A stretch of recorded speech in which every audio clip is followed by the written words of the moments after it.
How's that for a slice of fried gold? You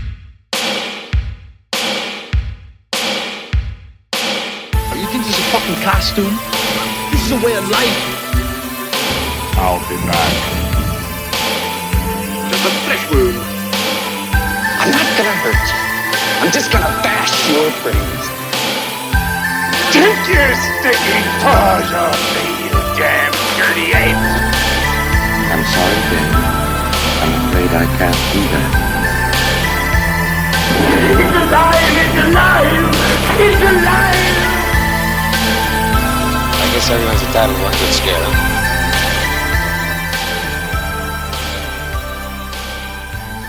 All right, guys, we're getting into pretty dicey territory, so straighten up and don't talk about how horny you are right now. Like right now? Exactly right now. I've got it playing in the background.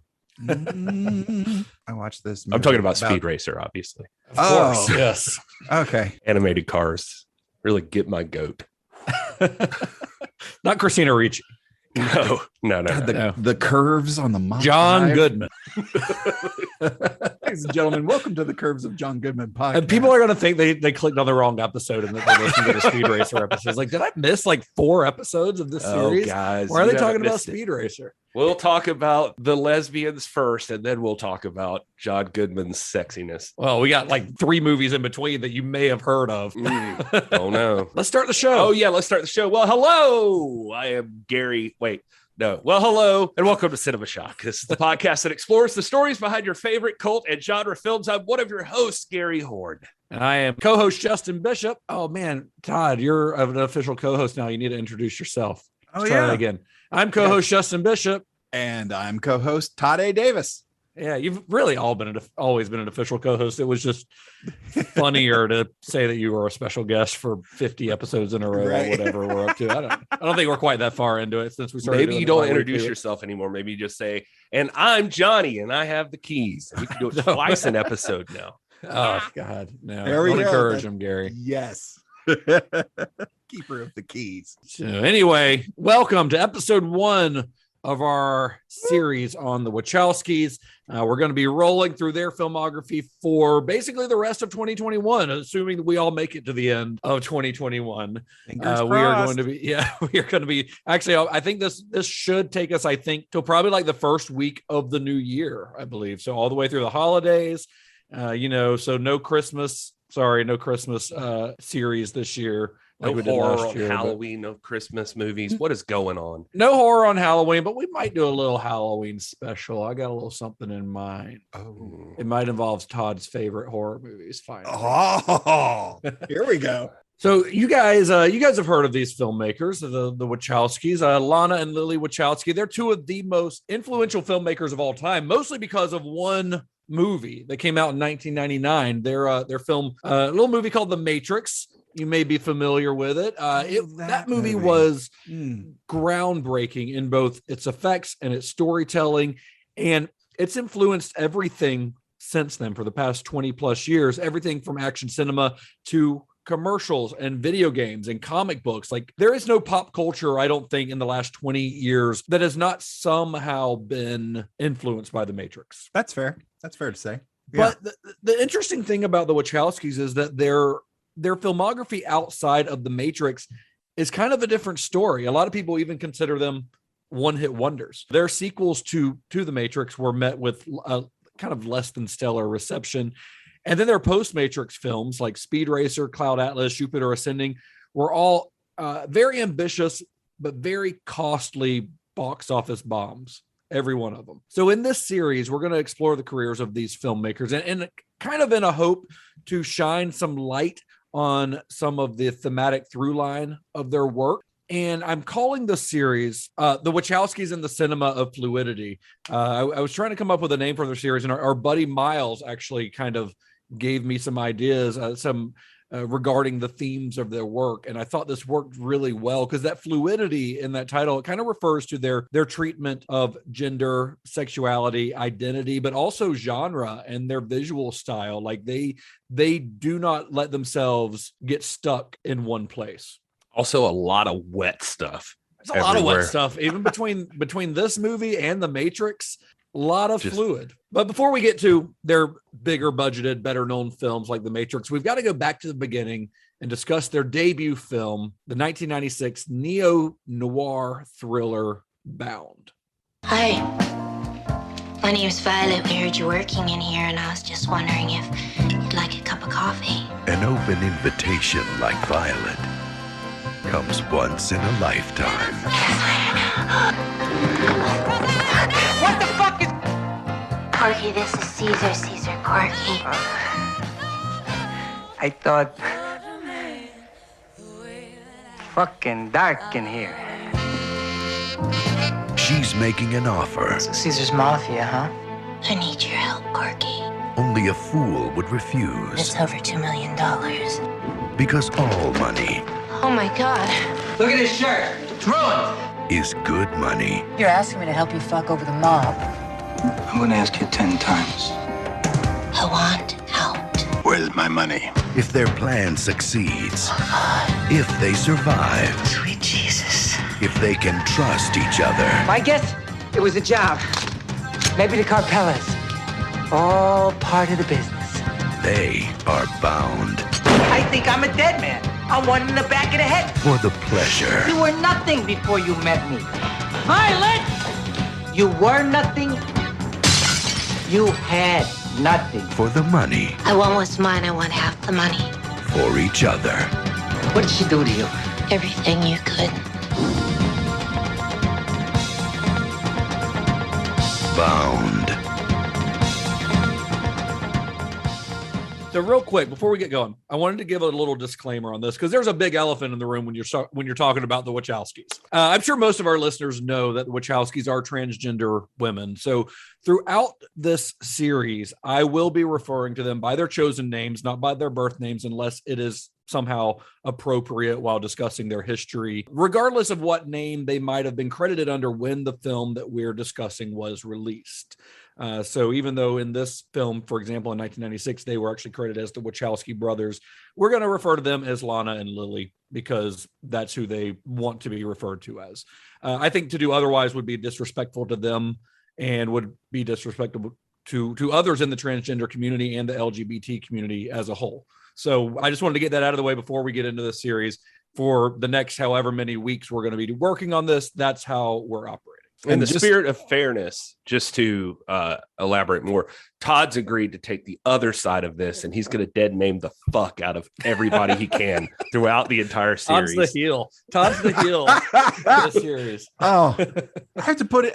It's actually. I think actually that would be more effort to do that. It's like, okay, and be an asshole. Here we go. I mean, it's a lot of effort to look back at old interviews like from the late 90s and try to not get their names mixed up, Right. like their new chosen names mixed up. When I'm reading an interview that was printed in 1996, 1998 or whatever under their old names. So it got a little confusing. I had to write myself a little note as I was reading interviews, but we figured it out. We got it. And it's so funny because I watched the movie last night with my wife, and then I was just kind of like, you know what, I'm down to just go ahead and watch the first Matrix movie. Yeah. And so watched the first Matrix movie, and I have the Blu-ray box set of the Matrix, and we are going to get to Bound in just a second. I promise everybody. But I started going through like the little booklet, and it says, Larry and Andy all over it. And I'm just like, oh, I thought this was newer. I thought, because I hadn't really looked at the booklet, and then started going through. It was like, oh yeah, it's all over this. And then started listening to some of the interviews as well. And same thing. I'm like, oh, okay. This was older than I thought it was. Yeah, it's the same way on the Bound Blu-ray. Some of the interviews you can tell were more recent, and some you can tell were older, just based on how the directors are being referred to by actors and such. When did the Blu-ray of Bound come out? Well, the Blu-ray that I have it's by Olive Films, and it's pretty recent. Okay. But some of the special features were ported over from an Arrow release from the UK from a few years ago. Yeah, the commentary track on it's definitely a older one because Much it's older, yeah. You know, they're talking about Laserdisc basically. So Yeah, right. You know, Okay. you can tell. But what Justin's trying to say there in that disclaimer is that we understand that we are three white bearded dudes that are all three, as far as I know, hetero. We realize that can be a tricky situation when we're talking about gender fluidity and homosexuality and a lot of all those other things. So we're trying to approach it respectfully, no matter how many jokes I make. And to be fair, we're making an effort to include people from outside of our normal little bubble here in the show for this series. And we did have a woman scheduled that is a lesbian for this episode, but something came up. She wasn't unable to join us. And so in respect to that, I have removed 75 to 80% of the scissoring jokes that I had lined up for this. So we still have like 20 to 25% left. Yeah. So they're still there. Right. I can't promise that you won't hear a scissoring joke at some point. I was going to start the episode with Gary, Scissor Me Timbers. This is going to be a great series. But and see, it's jokes like that, guys. It's quality of the scissoring jokes, not necessarily quantity. Yeah, that's true. So we're gonna that's have important. So the Wachowskis are famously private people. There aren't a ton of interviews with them. There are more early on in their career, probably around the time of Bound and The Matrix, and there are on their later films, but they've always been kind of quiet about, their background and things like that. In fact, in the official production notes for The Matrix, it only said that the two, there's a quote from the production notes that was released by Warner Brothers. The two have been working together for more than 30 years. Little else is known about them.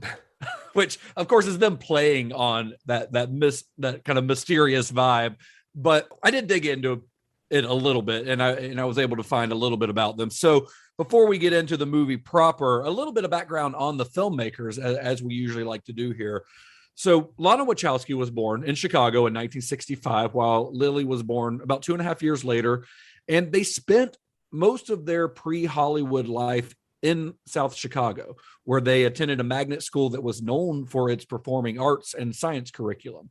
And the two were, I don't know how else to say it, they were fucking nerds. They were into Dungeons and Dragons.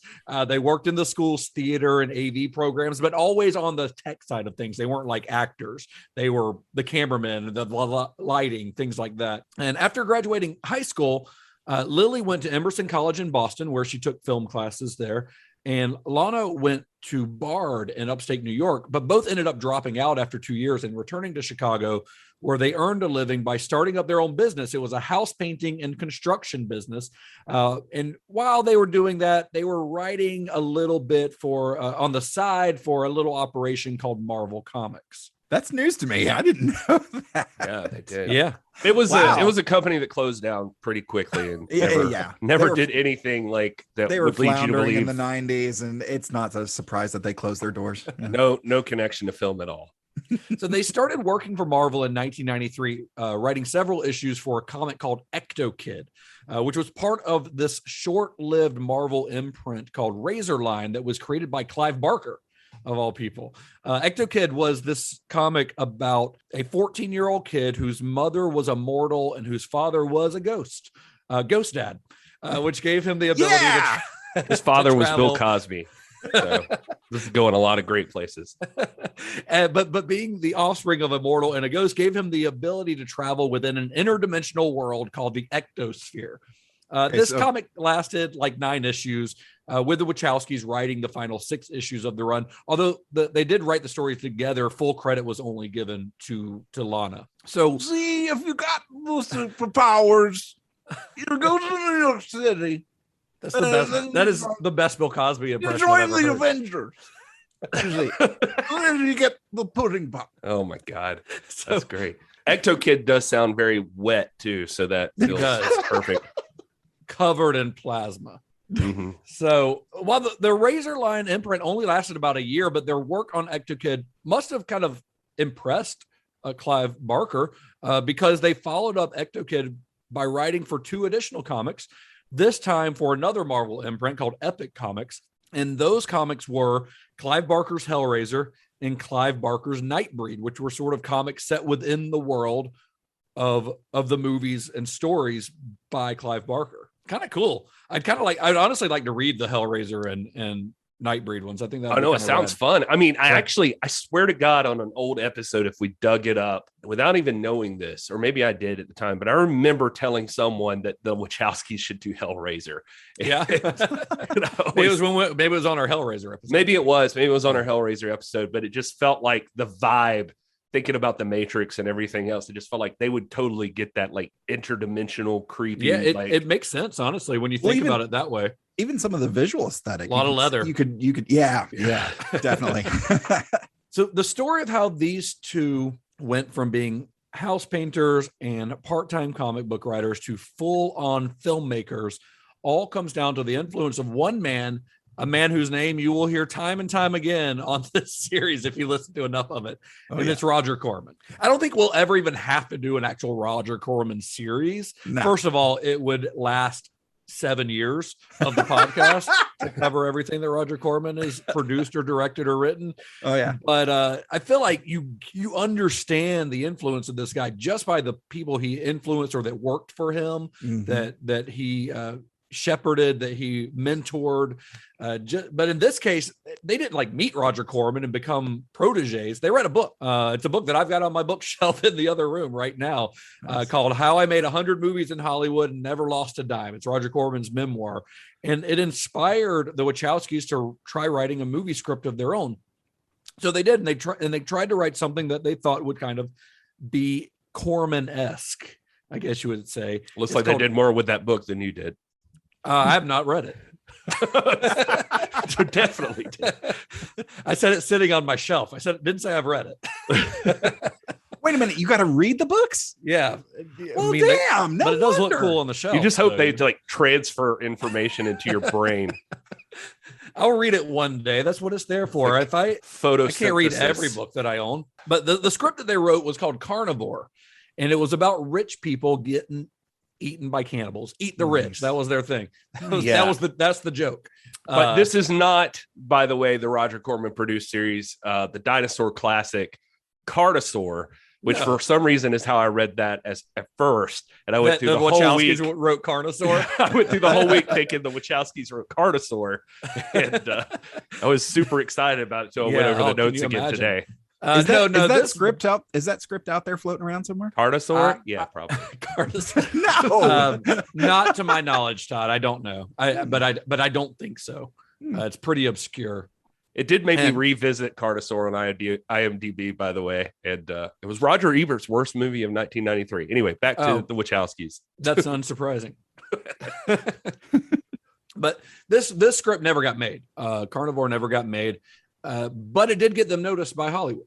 It kind of got them a deal with Warner Brothers, and in 1995, Warner Brothers bought a script from them called Assassins. Dino De Laurentiis came, another name that you'll probably hear a lot on this podcast. I feel like we bring him up a lot as well. But he came on as an executive producer, and here's another familiar name. Joel Silver also came on as a producer. I was going to mention about Corman and even Dino. Their genius is we're always like too far behind the scenes. Nobody will ever do a series on us. So their genius is every podcast is a Roger Corman podcast. Yeah, I'm sure that was their thinking throughout their career, is hoping that we would do to discuss them on our podcast. You laugh. There was a marketing meeting, I'm sure. Yeah, sure. Roger Corman, 65. Roger Corman had a lot of foresight. So this script Assassins, it was originally set to be directed by Mel Gibson, but he dropped out to direct a movie called Braveheart instead, which I think did okay. Which left the project in the hands of Lethal Weapon director Richard Donner. Which makes sense. That's Joel Silver and Richard Donner, right? Yep, exactly. So when Richard Donner came on board, he hired a screenwriter named Brian Helgeland. I always say his name wrong. Brian Helgeland, to do some pretty extensive rewrites on the script, transforming the project into a big budget action vehicle with Sylvester Stallone in the lead. Have you guys seen Assassins? Yes, I own Assassins. Yeah, I have not. I haven't seen it in years. It's Sylvester Stallone, Antonio Banderas, and Julianne Moore. Is that right? Yes, Gary? it's Julianne Moore. Yeah. I remember enjoying it, but this was also the mid 90s and I was young and stupid, so I don't know how it holds up. But the rewrites on it were so extensive that the Wachowskis said they were unhappy with it. They actually unsuccessfully tried to get their names taken off of the film. Wow. For their first movie. And Joel Silver calls them up. He's like, what the fuck are you guys doing? Like, this is your first movie to be produced in Hollywood, and you're trying to not get credit for it, regardless of what you think. Like, this is still a feather in your cap. Put this on the resume.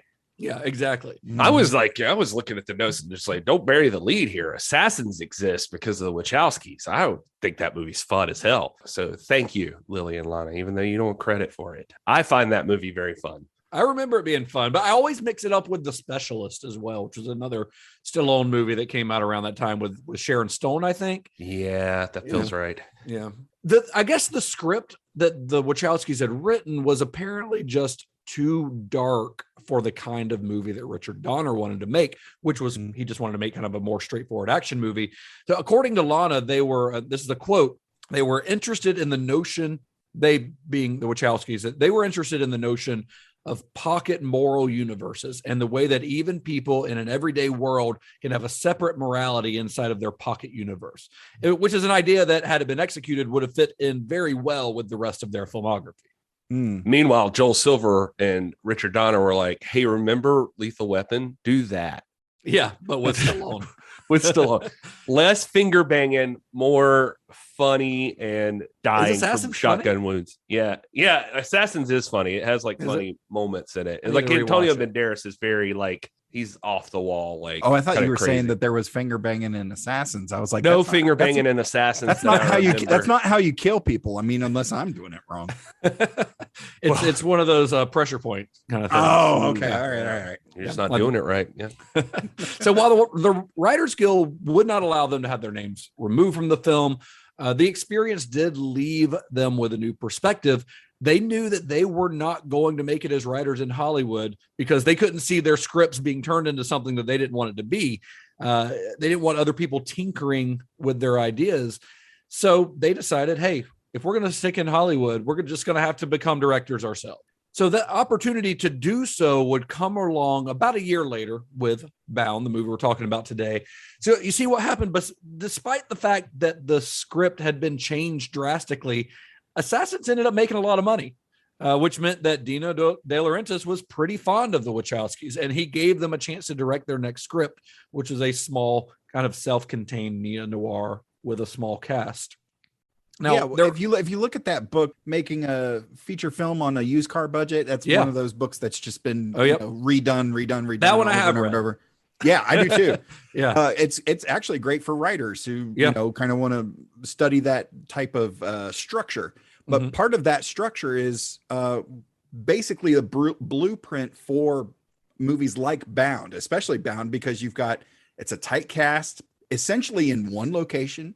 I mean, the majority of the film takes place in two adjoining apartments. Yeah, that's it. Yeah. So in later interviews, Joel Silver has actually said that they allowed the Wachowskis to direct Bound as a sort of audition piece for The Matrix to see if they could run a set, because they had already written The Matrix at this point. They'd already started writing The Matrix and working on that well before they started on Bound. And now Lana later said that Joel just made that up. Probably because it makes it for a good story, but you'll see that information a lot when you start reading about Bound, that this was an audition for The Matrix, but the Wachowskis kind of refute that, saying that's not really true. Maybe they don't know everything. Maybe that's what Joel Silver was thinking. Yeah, maybe. Maybe. That's true. I mean, that could have been in the back of his mind, but I mean, the information kind of does support it, of like, hey, let's see what you can do kind of on the indie side of right. Yeah, I mean, before we dump all this money. Yeah, I was joking, but yeah, now that you say that, yeah, I mean, how do you get a job directing The Matrix when you've never done anything before? Yeah. No, especially as your first directing to exactly. Exactly. Well, you've never been on a film set before. Like they weren't film students. They weren't working on student films in film school and things like that. They were comic book writers. Yeah. There's nothing about that proves that they can run a set. Although I'm going to say it's pretty obvious that they did know that what they were doing when they finally got on set. Oh yeah, that's going to be a big part of every story you hear about. Anybody in this movie will tell you that. Yeah. So they had the idea when they were writing Bound. They had the idea to write a story about how one might see a woman. This is kind of almost a exact quote from them in interviews, but pretty close. So what they say when they were writing this are like, this is a story about how you might see a woman on the street and kind of make assumptions about her sexuality, but how those assumptions might be wrong. They wanted to kind of play with stereotypes, and they wanted a story that was filled with twists and turns. You'll see Billy Wilder's name and that kind of his brand of film noir thrown around a lot when the influence behind Bound is being discussed. So they write this script, it gets passed around to multiple studios, and a lot of them showed interest, but only if the Wachowskis changed the character of Corky to a man, which they refused to do. Saying that they said, quote, this movie's been made, or that movie's been made 1 million times, so we're really not interested in it. And they stood their ground. They could have easily gotten this movie made because it's a very good script if they had changed Corky to a man and made it a more traditional love story. But that's not the movie they wanted to make. Even this early, so you can already see them like bucking conventions of what people expect. And I mean, this is a good enough point as any to mention too. You know, the music in this, which is really great. There's some good points in it, but it's by a guy named Don Davis, and who would end up doing the Matrix and stuff with them as well. Oh yeah. You know, he worked for cheap. This is the story of everything on this movie, or a lot of things on this movie. Cheap. You know, the song that they wanted to use was Girl from Ipanema, and they couldn't afford it. They wanted like Frank Sinatra's version of it, and it just goes into play for what you were just saying, just because you know, I wasn't super familiar with that, although I listened to Frank Sinatra more than you'd think. But essentially that song is about a guy wishing he could tell a girl he loves her because he sees her walking down the street every day, and like he's attracted to her. She's always walking along basically, and he like, it's the song you hear in every Italian restaurant in America. Right. So, you know, so he's like, you know, it talks about him like casting a glance or something, but she never sees him or something. But I can totally see how that song matches up because, like you said, he's making assumptions that she'd even be interested if she could see him. That maybe exactly. Maybe she's a lesbian. Yeah. And eventually, Dino De Laurentiis agreed to finance the film with a budget of $6 million. The way that they tell the story about the meeting with Dino is like he's reading the script. Violet, she is a woman? Yes. Corky, she is a woman? Yes. I love it. Let's do it. Dino's in. Dino's in. He apparently had, later on in the process, he kind of tried to get them to change one of the characters to a man. But at first, like the fact that it was two lesbians was like, Dino was like, yes, let's do this. Let's make a lesbian movie. Let's go. Yeah. I mean, Hollywood is known for, you know, seeing that something is successful and then doing 30 knockoffs of it. But, you know, for a story that's, there's not I mean, it's a fairly standard kind of heist / romantic movie here. I would think anybody would want to jump on, well, okay, bad turn of phrase, jump on this, but I would think a studio would jump at the chance to make something like this because those characters are just more interesting, more complicated. There's more it's a unique way of telling a familiar story, right? And I mean, I think you're dismissing though the idea that there's two lesbians here, and at the time, I mean, I'm just saying. I mean, it's no, you're time, right. This is the mid-90s. This is this is the mid-90s. Well, I was just about to say back, you know, not long around the same time, the makers of Spawn, you know, they changed one of the characters to, you know, they changed the race of one of the characters because it made the relationship more interesting, deeper, and more complicated. And I'm like, yeah, that's a great thing. I think that's a great thing to do. You know, but Hollywood's always a little bit scared about anything that's not what what's been making money already. And this is before something like Boys Don't Cry, which came out 2 or 3 years after this, and was a major awards contender. This is kind of, not that obviously there have been gay and lesbian films essentially since the beginning of the medium. Right. But which I think I mentioned on a few episodes ago, the Celluloid Closet, incredible documentary if you want to learn more about the history of LGBT representation in films. But they weren't in the mainstream, not that this movie is, but not like they would later become.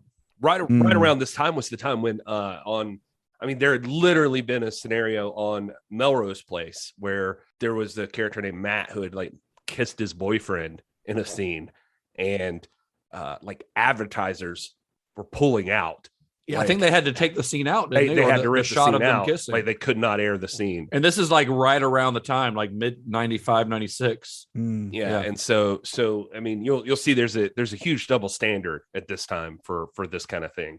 I mean, now luckily we're moving past that, it feels like, but it's not as easy as you'd think at this point to have two gay people expressing sexual relationship. Yeah, and the trouble with that didn't stop just in getting the movie financed. They had the green light, they had the money, but they had a lot of difficulty when it came to casting the film because very few actresses were really interested because they didn't want to play lesbians. So they had a hard time casting it for the very same reason. So the part of Violet was originally expected to go to Linda Hamilton, of all people, which you would think that the role of Corky would go to Linda Hamilton. It just seems to fit her persona that had been established prior to this. Especially in Terminator 2. Yeah, I was about to say, wait a minute, what? But but Linda Hamilton wanted to play against type about the type of roles that she had been cast in recently. So that's why she wanted to play Violet at first, is because she wanted to play something different than what was expected of her. And so she was cast as Violet or very close to being on board. And Jennifer Tilly read for the role of Corky because Jennifer Tilly was known. I mean, she was still fairly early in her career, but she had already won an Oscar at this point for her role in Bullets Over Broadway, a Woody Allen movie. But she had always kind of played the sex pot kind of character, the girly girl. Yeah. So she wanted to play Corky. So because that was going against type. So she read for that, and they were kind of on board with her playing Corky. And she was really excited for the role because it was such a departure from anything she'd done before. Well, fast forward a little bit, and Linda Hamilton drops out for whatever reason, creative differences, whatever. I'm not sure why she dropped out, but it's one of the millions of things that causes an actor to not be able to be in a role. And they auditioned Gina Gershon, who was unknown at the time. I think at the time they were auditioning for this, like Showgirls wasn't out yet. Not that Showgirls would have helped her, but still, even though she is, as we've discussed, outstanding in that movie. But she was an unknown actress at the time. So she auditions for the role of Corky, and the filmmakers then kind of went to Jennifer Tilly and asked her if she'd be interested in playing Violet instead. And Tilly was kind of disappointed because she didn't want to play Violet. She's like, I've played that role 100 times. I don't want to play that. She was looking forward to playing the less feminine role of Corky. She wanted to work out and get muscles and kind of be able to act kind of butch and not wear makeup and have short hair and, all this stuff that she had not ever been allowed to do in other roles. But then Jennifer Tilly, they brought them in to read together, and they're like, listen, we're going to read both of you. And it could go either way. You could play Corky. She could play Corky. You could play Violet. She could play Violet. We're going to see how this works.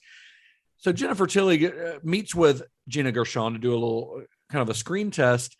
And as soon as they worked, she immediately knew that Gershon would make a better Corky. Like, she's like, this is her role. Like, she is meant for this role. So Jennifer Tilly ends up accepting the role of Violet instead. She also realized that she could identify with Violet a little bit better once she's able to see how the Wachowskis have written this thing. Violet is not weak. Violet is also a strong character. She's underestimated by all the men around her. She's just playing the game because that's how she survives. Exactly. But she can do her own thing. So there's more depth to Violet than there is a normal, babe.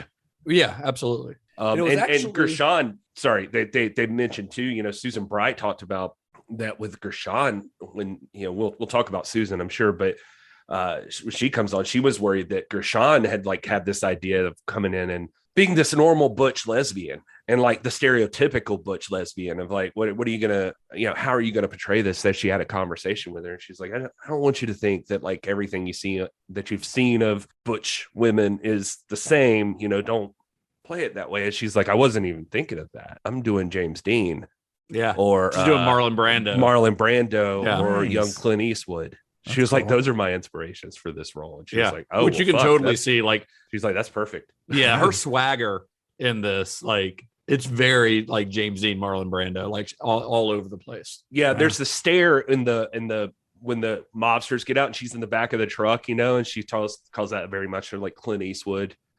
Like there's the stare that she gives them and stuff. And yeah, it's very cool that this is where her headspace is at on this. Yeah. Kudos to Jennifer Tilly, because I mean, it's one thing to be super passionate about a role and and really push for it and really get it, understand the character and really push to for them to book you, but to see that someone else has a better handle on it and say, you know what, the project is more important. Yeah, it takes a little bit of humility and exactly, and then so let her pride get in the way. Big kudos there, because I mean their chemistry. Oh, dude, it's palpable. Some of the best screen chemistry I've ever great. seen in a movie, honestly. So, rounding out the cast, at least the main cast, Joe Pantoliano, Joey Pants. It was actually Gina Gershon who suggested him. They were friends. They were acquaintances. They maybe worked together once in the past. I'm not sure, but they were acquaintances, and he really wanted the role, and she actually suggested him for it, and he got it. And this was actually his first lead role in the film, and he chews it up. Man. Oh yeah, like, he really does. He's so great, but it's everything you come to love about him. To think this is the birth of Joey Pants. He was birthed fully formed.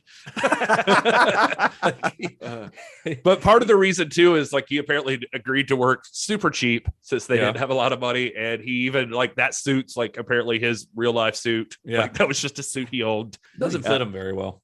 It's a little baggy. Yeah, I thought that too, and I was like, maybe that's a character choice, but no, that's Joey Pants's choice. Apparently. He just doesn't know how to go to a tailor. Right? He's just like, whatever, this is the suit I got. Wachowski's apparently asked him to watch The Treasure of the Sierra Madre from 1948, based Caesar on Humphrey Bogart in that movie. That makes sense. Interesting. That does make sense. And he was also who brought on Maloney, Christopher Maloney, and who was also very unknown at the time. Yeah, they had worked together. They had been. He's a fucking together. Meme now, but right? No, but both of these guys are like. All of these people are like well-known names now, but Maloney and Joey Pants had worked together on. They were working on a show on NBC called The Finelli Boys. Apparently, Joey Pants offered him, and man, I tell you what, Maloney, even in the interviews you'll see for this movie, is just the coolest fucking guy. He really is. He's so charming.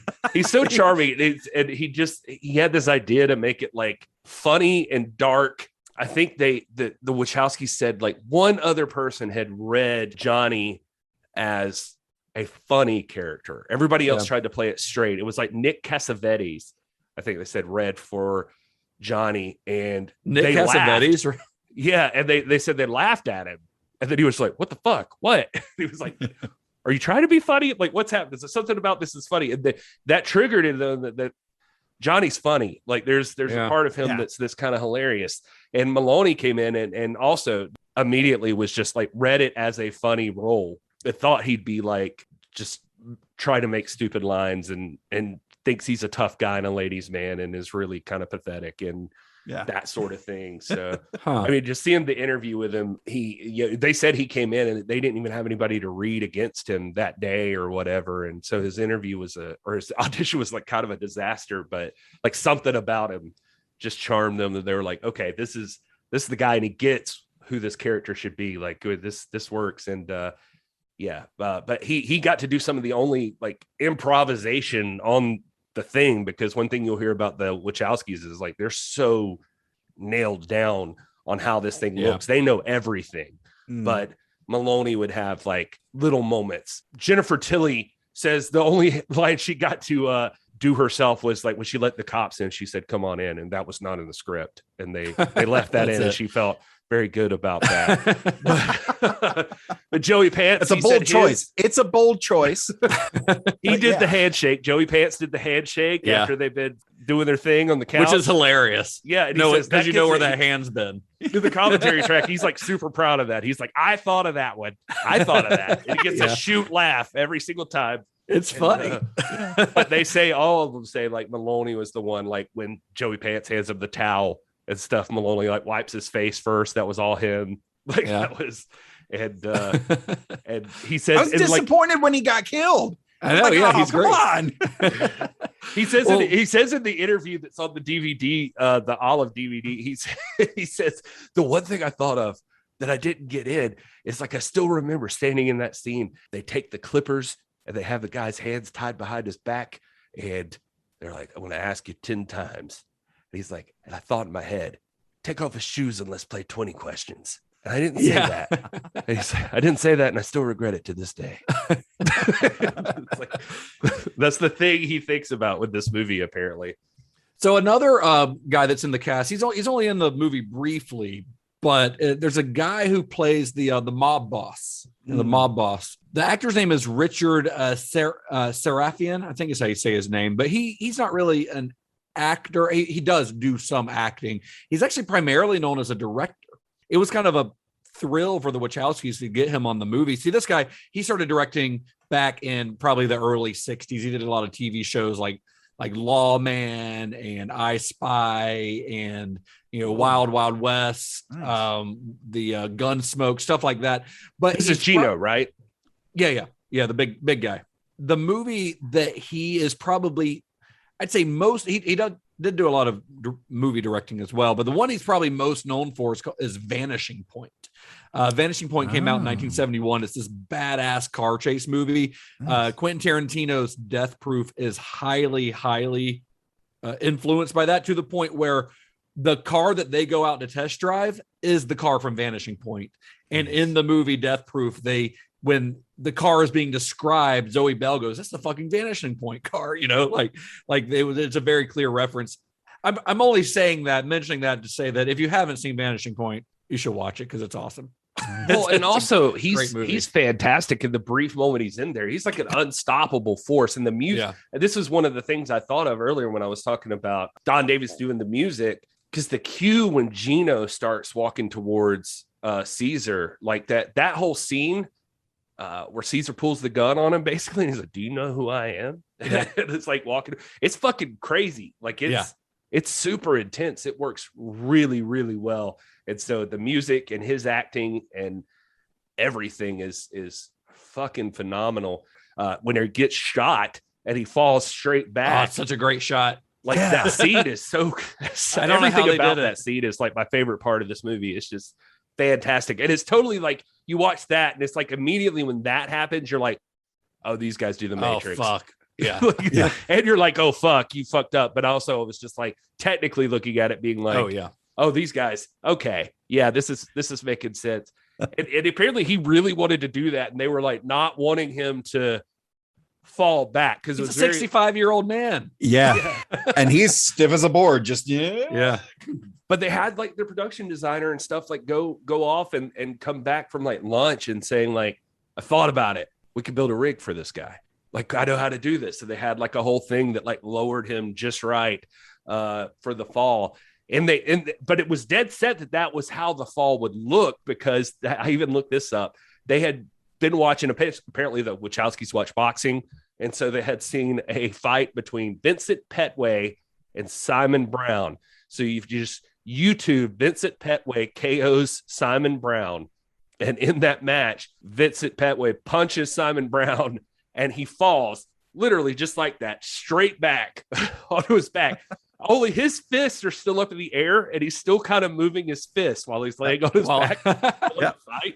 It's fucking phenomenal. But they said that they had seen that fight, and they were like, "Oh, that's what we're gonna do for this." That's awesome. So while we're on the subject of the cast, a little segment that I completely forgot about last week, so I apologize if you worked on that, Todd. But let us know, Todd. Yes, about was anybody in this in a little show called Star Trek? As a matter of fact, there were some folks in Star Trek. What if I built all that up and he's like, "No, nobody in this one." Nope. And moving right along. Okay, real quick. Mary Mara, who is Sue, the bartender, was in the last 3 episodes of season 3 of Enterprise in 2004, which we have not yet gotten to on Computer Resume podcast, but we'll talk about that later. Mr. Years from now. Yeah, a long time. Barry Kivel, who plays Shelley, was in season 5, episode 26 of Star Trek Next Generation. That's the season 5 finale. It's Time's Arrow Part 1. It's the one where they find Data's head in a cave, and it's apparently dated back to like the 1800s. Yeah, I remember that one. Oh, yeah. It's a fun one. And then Mr. Kevin Michael Richardson, who is cop number 2, who we see taking a number 1. He was in 1 episode, 1 movie, and 5 Star Trek video games. He was in an episode of Lower Decks. That's season 1, episode 3. He was in, he's credited with additional voices in Star Trek Into Darkness. And then he was in Klingon Academy, Starfleet Command, Starfleet Command, New Worlds, DS9 The Fallen, and Starfleet Command Volume 2 Empires at War. But the one of note is the DS9 The Fallen, where he actually voices the character of Benjamin Sisko. So there you go. Yeah, Kevin Michael Richardson is a huge like voiceover guy. Oh yeah, tons of voice I was gonna say he also played fucking Goro in Mortal Kombat, I believe. Oh really? Yeah. Oh man, I didn't know that. He's definitely Goro. He's in everything. He's in Invincible, if you've seen it now. He's got like a real, just a deep, I don't know. He can do like a real monster voice, basically. Yeah. His voice is very, very distinct. And also Don Davis, the composer. I know we haven't talked much about the music yet, but he actually provided some music for the Next Generation season 6, episode 14, Face of the Enemy. And that's the one where Deanna Troi goes undercover with the Romulans. Fun. Yeah. Cool. And that's everybody on Star Trek. Thank you. Thank you, Todd. But Gina Gershon could have been a Vulcan, it feels she like. Definitely could have been a Vulcan. Yeah, she's got that look. Vulcan. Yeah, she's got the look. So Bound was filmed in Santa Monica, California. Filmed over about a 38-day period. They filmed it some on location, some on sets. You know, it was a fairly small production. One of the Wachowskis, what I consider one of their most important collaborators on the film, was cinematographer Bill Pope. Oh, yeah. So originally another director of photography, and nobody ever names him in interviews, whoever this other director of photography was. Apparently a big name DP was attached to this originally, and he'd been hired, and he ended up actually leaving the film saying that he couldn't find a crew. He couldn't hire enough guys who could work cheap enough to fit within the film's budget. Like he gets there one day, he's like, I can't do this for this kind of money. I can't. The guys that I use are too expensive. So I guess his agent was the same agent as like Bill Pope. So he ends up quitting, and Dino De Laurentiis calls up this guy's agent. He's like, oh, do you have anybody else who could work for cheap? He's like, I got a guy who can work for cheap. And that guy was Bill Pope. And Bill Pope knew a lot of other guys who could work for cheap. So Bill Pope, he had actually gotten his start. And the reason he knew all these guys who could work for cheap is because he had gotten his start working on kind of lower budgeted genre movies. Gorman stuff? No, I don't think he did any Corman stuff that I can recall. He had worked on a lot of music videos before, I was about to say he did a lot of music videos. Did a lot of music videos to start, but then he got his first official director of photography credit on a like Z-grade horror movie from 1989 called Death Doll. However, the following year, he kind of made his big splash as a cinematographer on Darkman, Sam Raimi, who he would work with a couple of years later on Army of Darkness. And that's actually what made the Wachowskis want to hire him, because nice. Dino De Laurentiis was like, this guy, he just shoots skeletons. And they're like, nah, he can do more than that. And the Wachowskis were like, that's the fucking Army of Darkness guy. Yes, hire him. Nice. That's cool. The thing, man. Hey, here's a lesson for everybody. It feels like is like, do stuff because you love it. Don't try to nickel and dime anybody at first, and maybe eventually it pays off. Because he had done Clueless, I think, right before this. Yeah, Clueless was 95. Yeah, and Fire in the Sky, Disney's Blank Check. I just saw. Yeah, Disney's Blank Check. I mean, he in the years since this, he has become one of the most sought after directors of photography in Hollywood. He'll continue to work with the Wachowskis throughout the Matrix trilogy. He does all 3 of them. He worked on Spider-Man 2 and 3 with Sam Raimi again. Nice. He's worked with Edgar Wright, Jon Favreau, Robert Rodriguez, and most recently, movie that's out in theaters right now, he's the director of photography on Marvel's Shang-Chi. Cool. Although, oddly enough, credited as William Pope.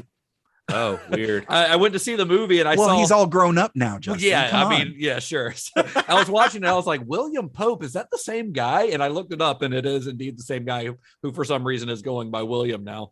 But all right. So Edgar Wright, the Wachowskis, Robert Rodriguez, like you're doing okay. Sam Raimi, and like these are all very visual directors, right? Too. So they're counting on you now. Like he got his bag.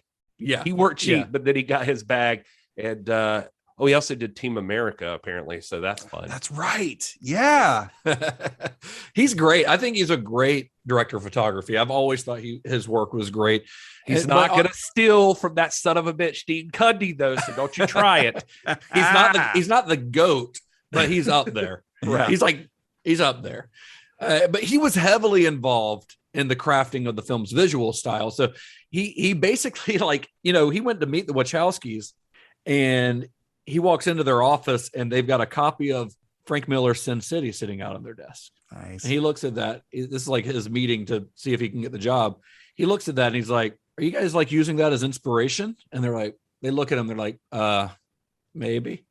And he's like, "That would totally make sense. You should totally use Sin City as inspiration on this." And I think that's when they like just knew that they had the right guy. Yeah. And he was also looking forward to it because he not as seasoned as he is now, but he still had been working for years as a director of photography. And he kind of liked the idea of going on a set where he kind of had to teach the directors what to do sometimes. And he could like mentor them a little bit. Has Bill Pope actually directed anything? I don't know. Not to my knowledge. Huh. It just seems like his skill set's kind of leaning that way. Yeah, but you know, not all TV and like music videos. Yeah, but no movies. Yeah, he did Cosmos, the most recent Cosmos with Neil deGrasse Tyson. Oh yeah, he directed some episodes. Okay. A lot of the episodes. Yeah, like 8 of them. So that's a very visually pretty cool series too. Nice. He directed Metallica's One. Damn. Yeah, how about that? That's a good one. Yeah.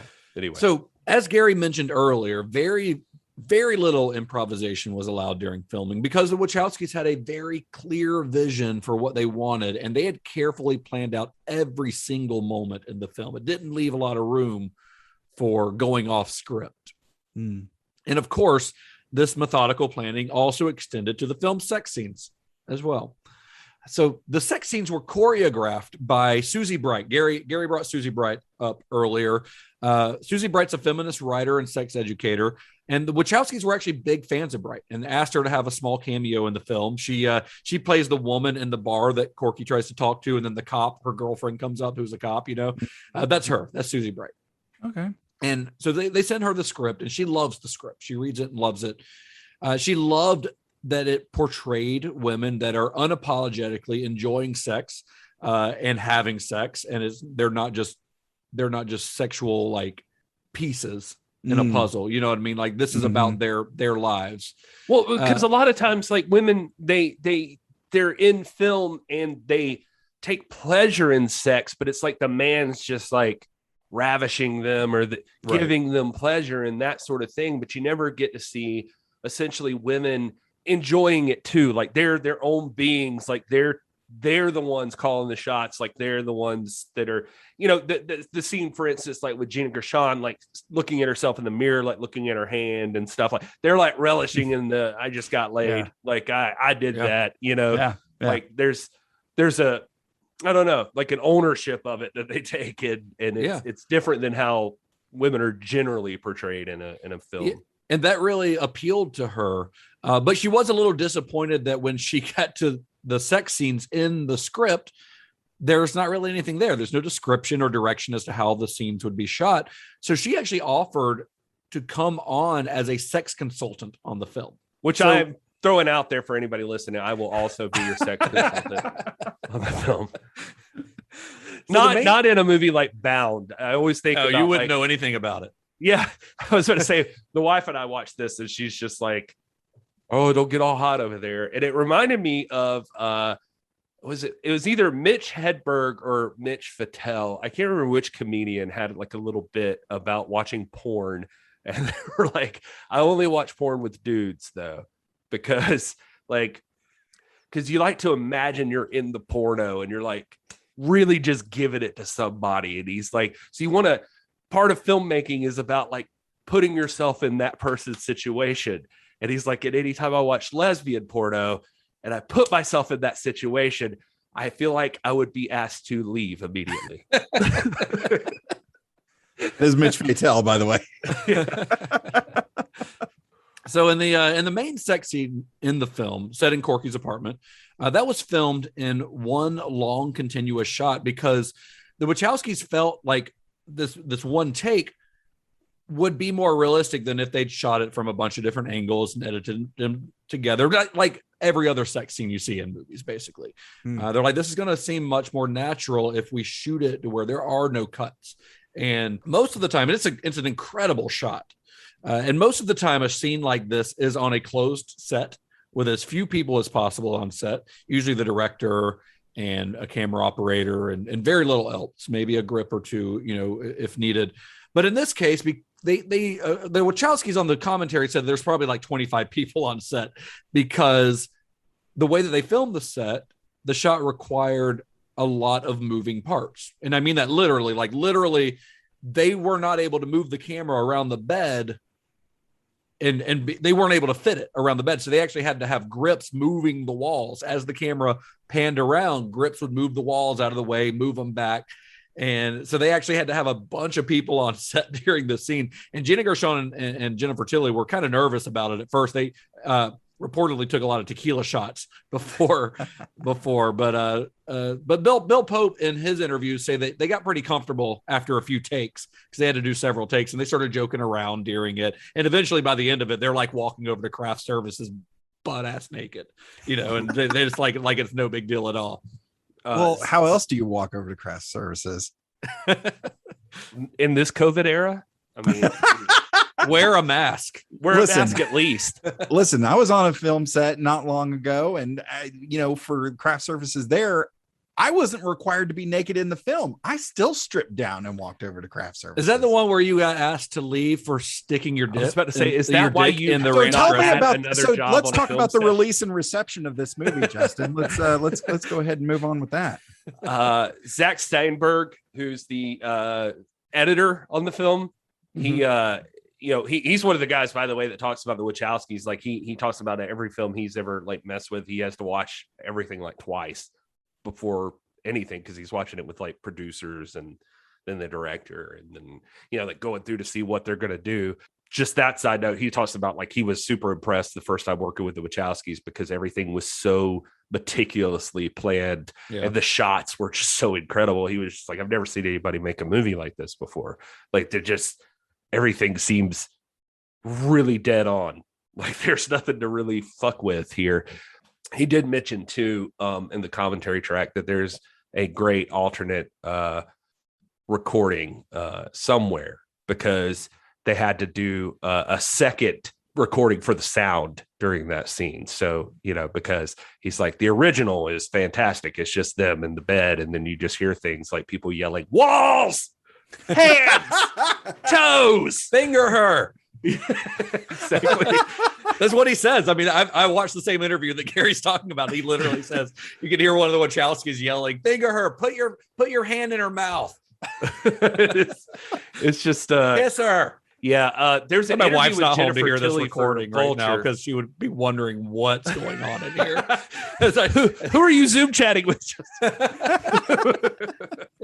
I pay monthly for this. You let me have my time. You're supposed to be at work. This is my me time. It's for the show, I promise. This is extra content that's going on the Patreon. You have no idea.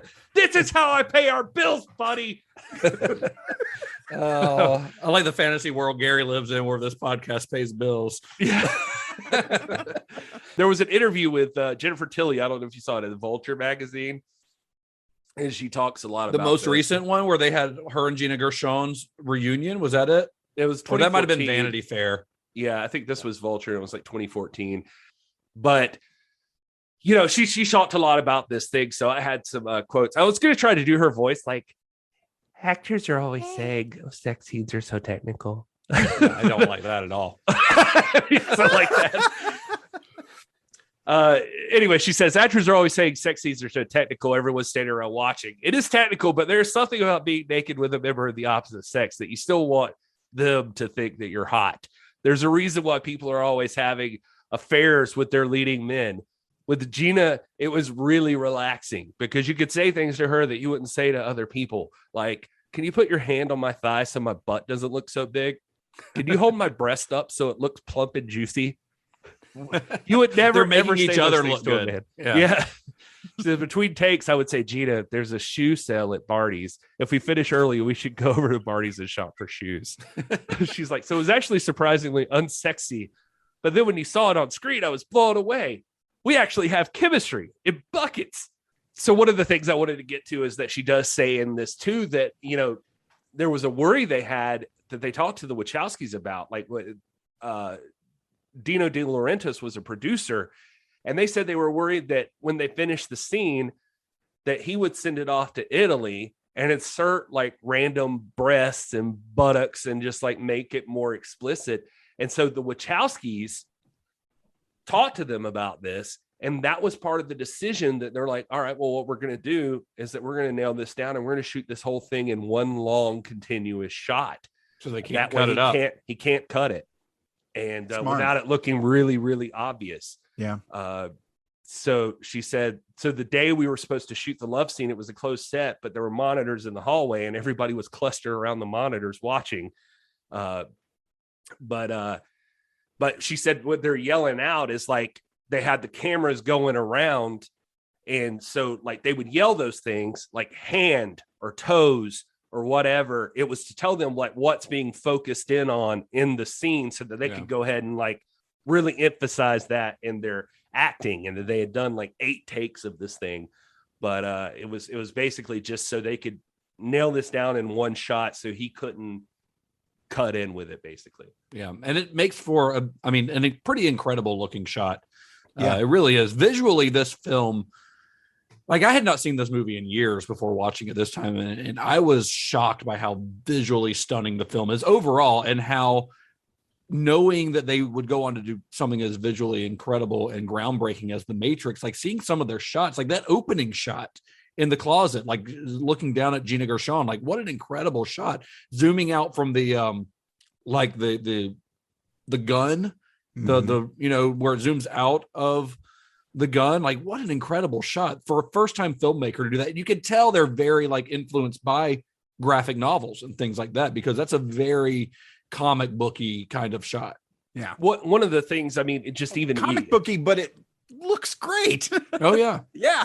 Well, Patty Podesta was an artist that worked on she's now like a pretty popular artist, but she worked in museums and in books and stuff. So she did the opening credits. But she did the opening credits on this, and she talks about like a lot of her, when they asked her to do the opening title sequence. I think she had done some other stuff, but they brought her in and thought that she would be really good for this. So she worked really hard on it. I did not realize this. This just impressed me so much that she did. I mean, those are actual like literal foam letters that she created for like Bound, if they did this now, it would be CGI, but that's all practical. It's all practical. It's foam letters she created. And she knew that they were really interested in graphic novels. So she knew like, all right, how can I set this up that it goes like really high contrast into like a more fleshy look? And she said she wasn't really sure, but they weren't sure. So they left it up to her. So she created these letters and like set up the lighting and the cameras.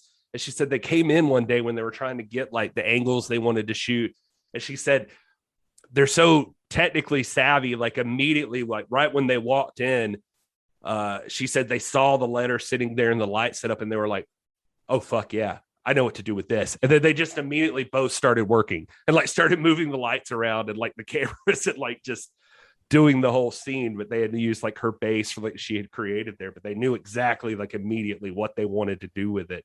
But she went off that fact too, that she was like, I knew from talking to them and looking up who they were, like they're into graphic novels and that sort of thing. And but if you go back and watch those credits now, it takes a different effect, like knowing like, no, that's practical. That's physically there. That's not just some CGI thing moving around. It's pretty cool. It's a pretty audacious way to start the movie too. It sets you up for what is going to be a very visual journy.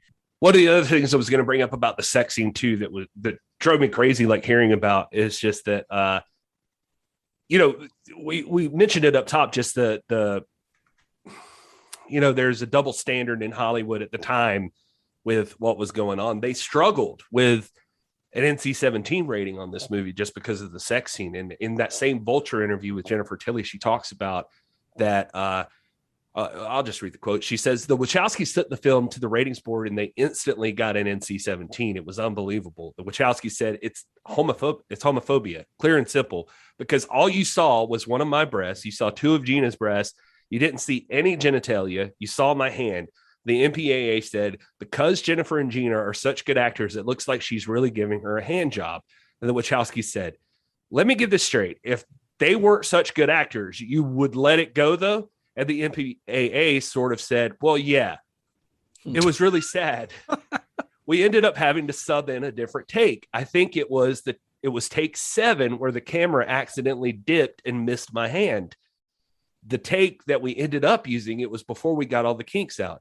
They had the door to the bathroom open wider, so it was brighter in the room.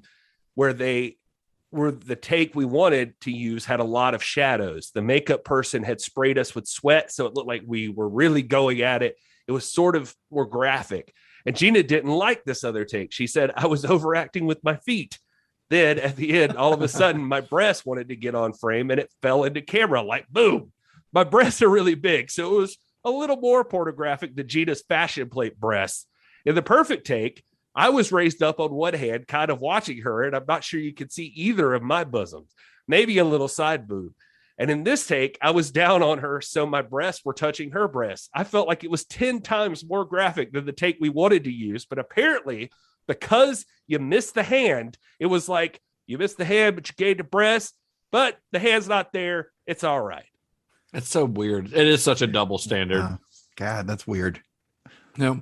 Well, in order to receive the R rating, they did make a lot. They made a handful of changes, but the majority of them were from that sex scene, where they had to take the images of what Lana Wachowski calls hand sex to be edited out. I like that. That's a fun term. Yeah. Those cuts have been restored, though, in pretty much every version of the film that's available on home video. So if you watch this along with us, you have most likely seen or had access to the unrated cut. Hand sex is all I know anymore. So got him. There it is. Now, I will say this. I wanted to bring this up too, because I did not know this, but Susan Bright talks a lot about this in the commentary track for this film, that one thing the Wachowskis are very familiar with is the reason she was so interested in is they understood stuff that most people wouldn't. So for anybody who's thinking about the Wachowskis, like as they transition over time, that this wasn't always on their mind. I mean, there's evidence that clearly understood this thing in a different at a different level than like a traditionally like just a male director would understand something. The Wachowskis, one of the things Susan Bright points out is like the initial meeting between Violet and Corky, like Violet staring down at her hand, and she's got like the goddess tattoo on her thumb, but she's like, there's a close-up of Corky's hand, and it like moves along her hand, and Susan Bright says that that's like legitimately in the lesbian community, the hand is the sex organ. Right. So that's a part of it. There's even the discussion of daddy's hands or something, and that's a whole other reference that I haven't even dived into yet. But anyway, she mentions all this in the commentary track. It's just like when they saw that, and the Wachowskis were like, it's funny, in San Francisco, that was the first time that got like a huge pop, that like people, it was like it got the reaction we were hoping for. And she was like, that's the point where people realize this is not Hollywood lesbians. This is something else. This is like, you actually understand who we are. And, right. And so there's those scenes. There's even the scene with like, Gina Gershon fixing the pipe or whatever, or getting the earring out and stuff like that, which is very like her hands all wet. And, very wet. It's a very, Susie Bright talks about how much liquid and wetness there is in this. So she calls it a very wet film in that commentary.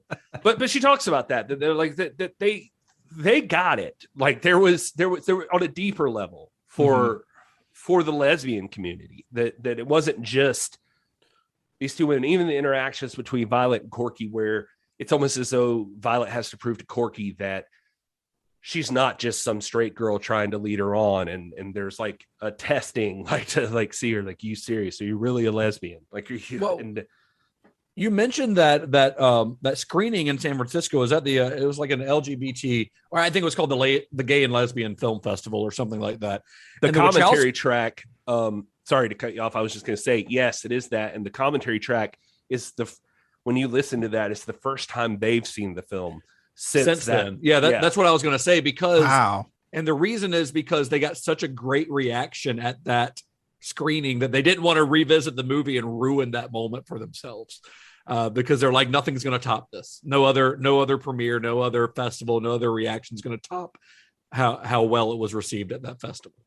So Susan Bride was just there because she was like, she wanted to be there because she was like, they've got everything else. So when she wanted to be like the sexual consultant, she was like, they didn't write anything here. So maybe this is the part they don't quite have a grasp on yet, that I can help with. And so, but she's very adamant about just how deeply they understood this thing. And I just thought that was kind of fascinating, just that, because of this stuff that she's explaining on the commentary that I had no idea were things. And somehow they knew about. They knew. Yeah. So after those cuts were made to get the R rating, the movie came out, released in the US on October 4th, 1996. It would go on to gross $3.8 million in the US, an additional $3.2 million internationally. Not setting the world on fire, but again, this is only a $6 million movie, and this is at the height of the home video market. So it ended up doing fine once it hit on home video. It wasn't like a major hit, but it did, kind of prove that they knew what they were doing. So although the film had its detractors, they were kind of few and far between, and the film received overwhelmingly positive reviews, with many critics specifically highlighting the sure-handed direction of the Wachowskis. But Gary, I am willing to bet that if you were to dig into the deepest, darkest recesses of the internet, you might find some folks that aren't fans of this movie. Yeah, I would say so. And even at the time, there was a lot of confusion about these two Wachowskis coming out here and making a film about lesbians, and there was confusion. But yeah, even over time, as the films become more understood and this, I don't know a better way to say it, but this lifestyle's become more understood, that whole thing, that there are still people out there that watch this movie and they need a nap.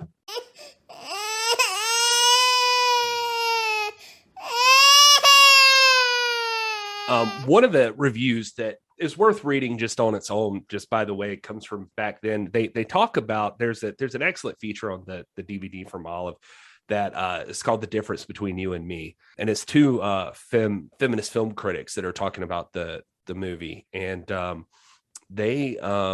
one's B. Ruby Rich, I believe, who is she specializes in queer cinema.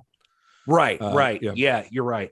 But she coined the term new queer cinema and sort of defined it. So a pretty big expert on not only this film, but queer cinema as a whole. That's cool. Yeah. And also what I was going to say about it, I mean, in general, that feature is probably my favorite on the DVD, just because it's very educational, just talking about noir films in general, the education behind that, and then what neo-noir consists of, like how that came about and that sort of thing. But one of the things that's mentioned in there is a piece by a woman named Kelly Kessler, and they talked about even lesbian critics at the time just didn't know how to take this movie. Like, they couldn't wrap their brains around it. And she said the Kelly Kessler piece is worth reading on your own, but yeah, she immediately describes, like, you could tell, like, from the get, because she's just like, these two hetero married men from the Midwest, like, wrote a movie that, like, you could tell she's already just like thrown off. Like, she can't understand how these two normal white guys wrote a lesbian movie. And she's like trying to reconcile that in her brain. It feels like in the review. It's pretty interesting. But anyway, so, all that aside, you think nowadays, like, more people would be on board with this movie and kind of realize what it is and be okay with it. But nay. Romstein here says it's, Romstein is the name of the reviewer. And says the title of the review is Porno Flick Disguising Itself as a Real Flick. Yep. Soft-core lesbian porno reel. Made to make nerds like the Wachowskis drool for a bit to get some suspense. The acting is, to say the least, poor, and the plot is fairly stupid and simple-minded. I'm not impressed by the lesbian relationship between the cheesy and clearly spoiled brat of a woman, Tilly, and the hefty, swaggering woe man living next door. It sure looks like the Dust Till Dawn syndrome. What? After writing half a script, the writers go ape and write something completely different. Dust Till Dawn started out as a standard formula-written Tarantino thing and ended up a stupid but entertaining horror splatter flick.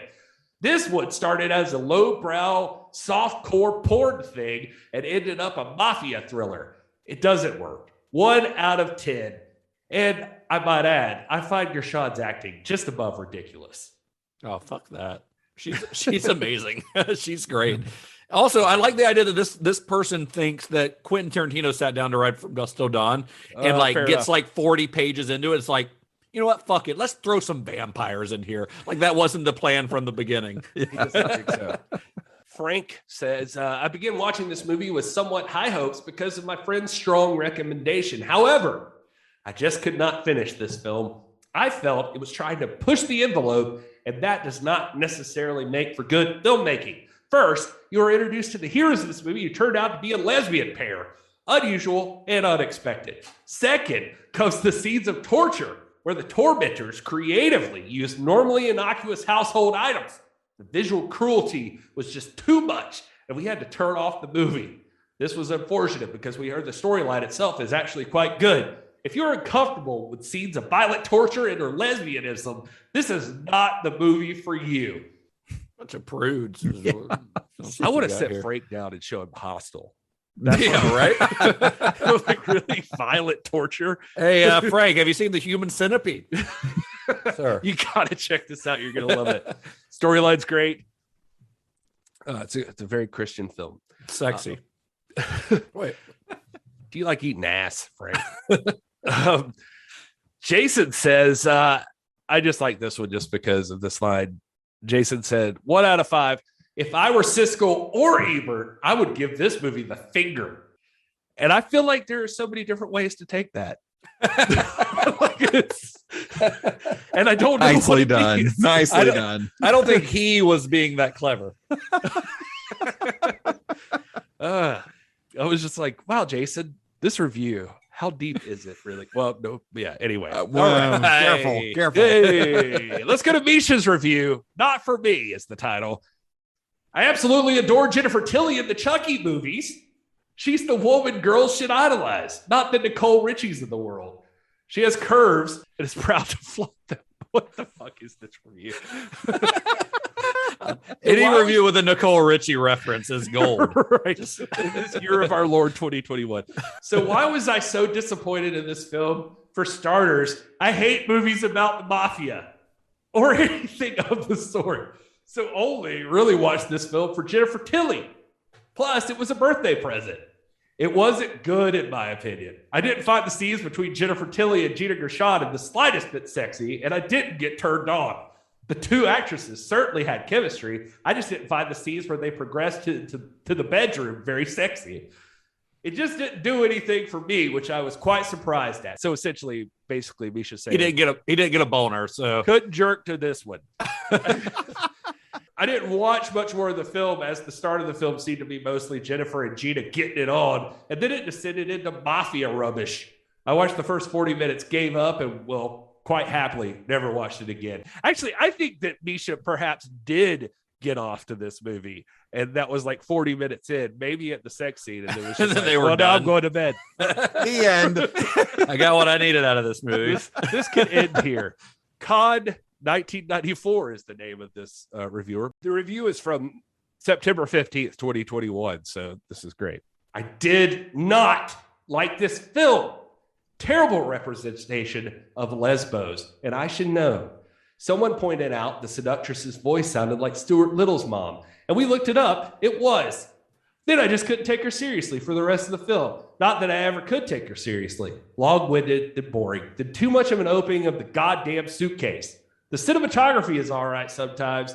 Dialogue's incredibly cliche. I could guess what they were going to say a lot.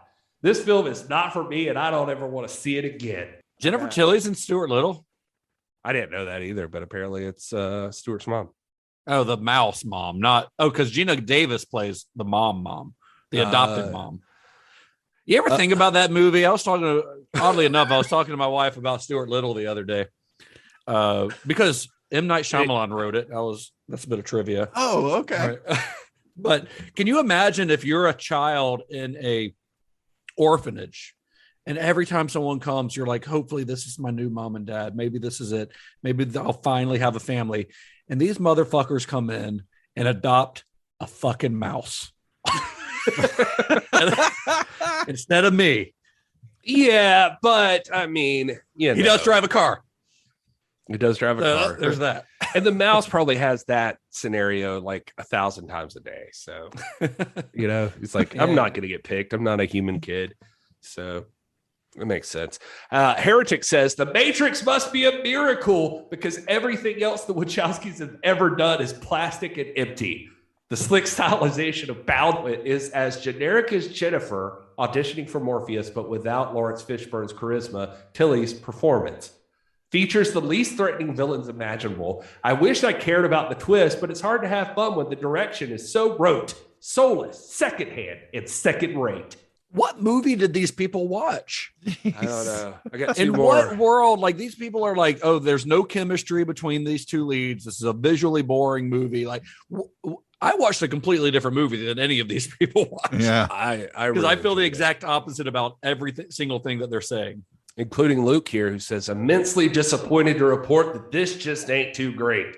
Very much a wannabe Coen Brothers flick, but with lesbians. The lesbian stuff is really cool. There's some sensuous stuff, and a lesbian sex counselor helped coach those scenes, so that's neat. The biggest issue here, though, for me is Jennifer Tilly. If this is how she usually acts, no wonder I just know her as the lady forever condemned to shitty movies. The breathless, high-pitched Marilyn Monroe and Quaalude shit she pulls here is infuriating. My wife, always up for gay shit, seriously, asked me to not watch this near her, lest she be forced to hear Tilly speak more. The story itself is pretty okay, if not somewhat convoluted around the halfway bit, but I do appreciate the ending. Cool for its place in LGBTQ films as a baby step before a colossal stride into The Matrix and Speed Runner. Speedrunner. Just say Speed Runner. I don't even know the name of the movie. Oh, it was the prequel to Speed Racer. Yeah. He was trying to win these automobile races without a car. I couldn't fairly end this without a female review, and actually I have two short female reviews. Jenny says, "Are you fucking serious? The only good things about this was the sex scene. Gina Gershon, that's my queer speaking, and the decent cinematography. Everyone who gave this a high rating is too horny to be objective." And Tiff says, I honestly didn't know what the fuck was happening because I wasn't paying attention throughout most of this, but I also thought that Corky's name was Quirky, and at first I couldn't unhear it for the rest of the movie, so that was pretty entertaining. Sounds like your problem there, Tiff. To be fair, I thought her name was Corgi, like the dog. The dog? Yeah. Oh. Also weird. So it wasn't until the credits rolled I was like, oh. No, it's Corky, like Corky Romano, the classic character played by Chris Kattan. Yes, of course. Yeah. So a couple reviews back, Gary, one of them compared this to the Coen brothers, and that was actually something that when the movie came out, a lot of critics compared the Wachowskis to the Coen brothers, specifically with similarities drawn between Bound and the Coen brothers' debut film Blood Simple, which had come out, almost a decade before this, maybe over a decade before this, actually. And I mean, Bound has kind of a classic noir setup. You've got a love triangle and a pile of cash. That's classic film noir. It's the same setup as Blood Simple. But I think that the Wachowskis bring something pretty unique to it. And I think we've discussed this a little bit already, but I think that if you watch this movie now in retrospect, familiar with the work that they would do after Bound, you can kind of see the film as a major key to where their filmography would go after this. So when The Matrix came out, there was a lot of talk about its visual similarities to graphic novels, comic books, and stuff. But that's a stylistic choice that began here. That didn't start with The Matrix. They didn't all of a sudden become super visual filmmakers on The Matrix. That starts here. Yeah. Even the way that the violence is played in this film, like you talked about before, Gary, when the mob boss falls down, like you can tell these are the guys who are going to make the Matrix, or the shot where the bullet hits the picture frame behind Joey Pants. And it's like super slow motion. Like that is a precursor to what they would eventually do with like bullet time in the Matrix. I mean, you can see all of the seeds of that stuff here. There's some cool stuff with, I mean, when Caesar dies, like, I mean, that whole scene. Visually with the white paint everywhere and the blood flowing through the paint. Like, yes. In the interview with Maloney, he's like talking about just how fascinated he was in that scene. He said it took 5 hours to rig that scene. He said he knew that because he stood there the whole time. It was just like, what the fuck are these guys doing? Yeah. And he says he like watches that scene now and it's just like, that's fucking amazing. Like, but yeah, that scene just blew my mind. And thematically, I think it tracks as well. Like, you've got Bound is about two women who are fighting against oppression. And the fight against oppression is something we're going to see pop up again and again in the Wachowskis films, especially in The Matrix, V for Vendetta, and Jupiter Ascending. That's a major theme of all of those movies. And another major theme of this film, and again, I think a major theme in pretty much their whole filmography, is kind of the idea of the feeling of being trapped or boxed in, or not to put too big of an exclamation mark on it, but bound by the hand that life has dealt you. And I mean, the film literally begins with an image of Corky tied up and trapped in a closet. And that, if that's not a visual metaphor, I don't know what is. You know, at the time of the film's release, Lana Wachowski said in an interview, there's a long quote, but I'm going to read it here. She said, quote, "We think that not only gay people or queer people live in closets. Everybody does. We all tend to put ourselves into these boxes, these traps. And so what we tried to do is we tried to define as many of the characters through the sort of trap that they were making out of their lives. Getting out of the closet was meant to take on a bigger meaning than just the typical gay meaning." So what they're doing is they're viewing anyone who is trapped in a life that they don't feel they belong in, and using the metaphor of essentially the closet, coming out of the closet, being trapped in the closet, as a way to tell that story. And I mean, that's sort of brilliant because yes, it speaks to the LGBT community, but it also speaks to anyone else who's ever felt like they're not who they're supposed to be. It's universal. Absolutely. Those themes are universal. Yeah.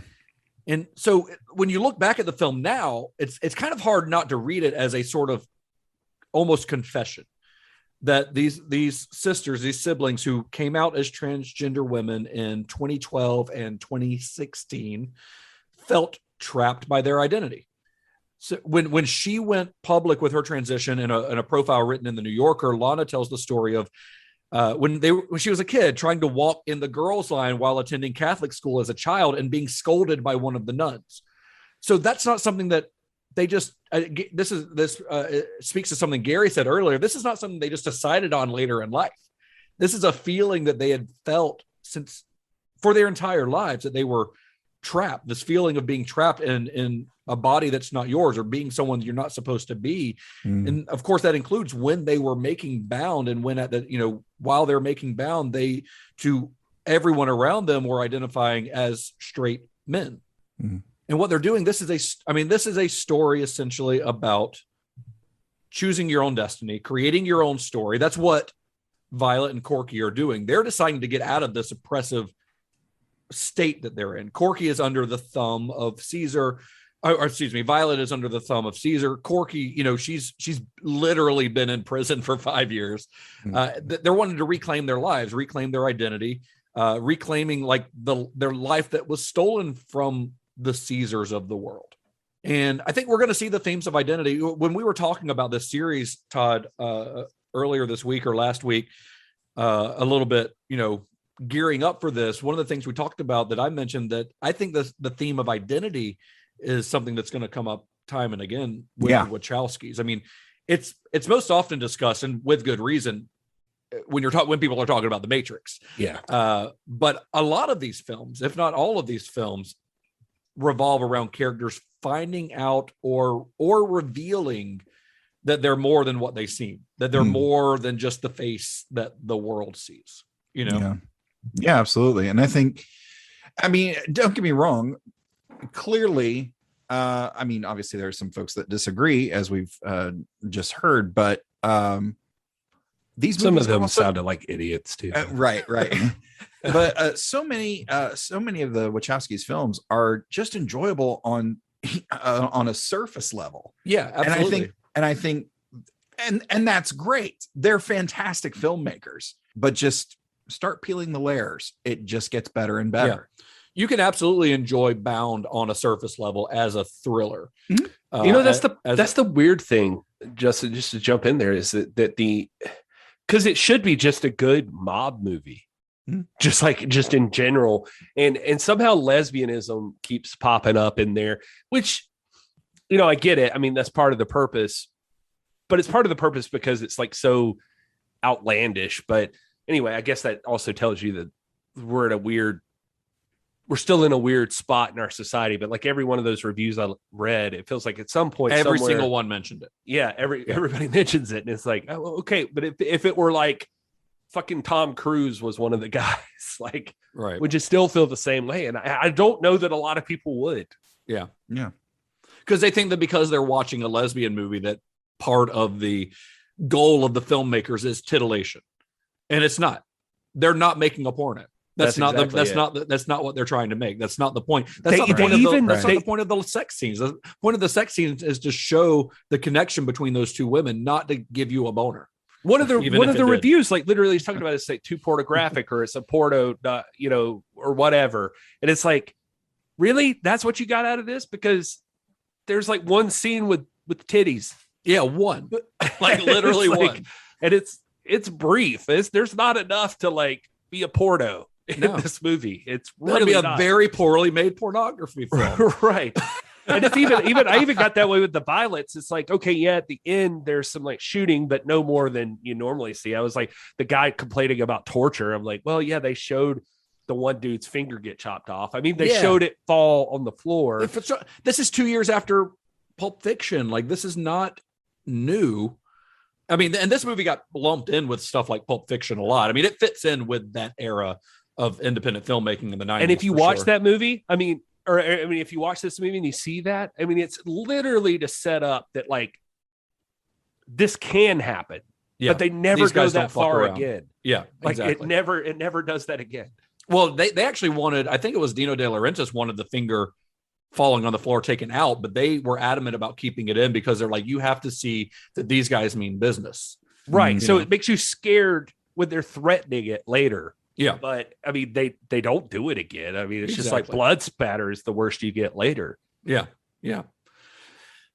I think, I mean, that's sort of what's brilliant about this movie. You can watch it on so many levels. It is just as a thriller, it is incredibly entertaining. Like it really is. Yeah. And I love the structure of it because it starts off, you think that Corky is going to be your hero, essentially. And once shit goes sideways with Caesar, it sort of becomes Violet's movie. Mm-hmm. And Corky is barely seen for a good chunk of the latter half of this movie because Violet is just stuck trying to deal with Caesar and how he has handled the situation, which does not go according to their plan. So it's a really interesting structure as well, I think. But it's just like, I had not seen this movie. I bet I haven't seen this movie in 20 years. And I did not remember much of the plot, like the twists and turns. I certainly didn't remember. And I was very engrossed by this. And not only that, but admiring just the visual filmmaking of the Wachowskis. Well, and Jennifer Tilly does such a good job of selling the phone call to, was it Manny or yeah, Manny? Is that his is it name? Manny? Yeah, I know who you're talking about. But she sells that phone call because you see her hang up and her face completely change. Yeah. And it's just like, okay. And it definitely shifts from, Corky to Violet for sure. Watch her talk to any man.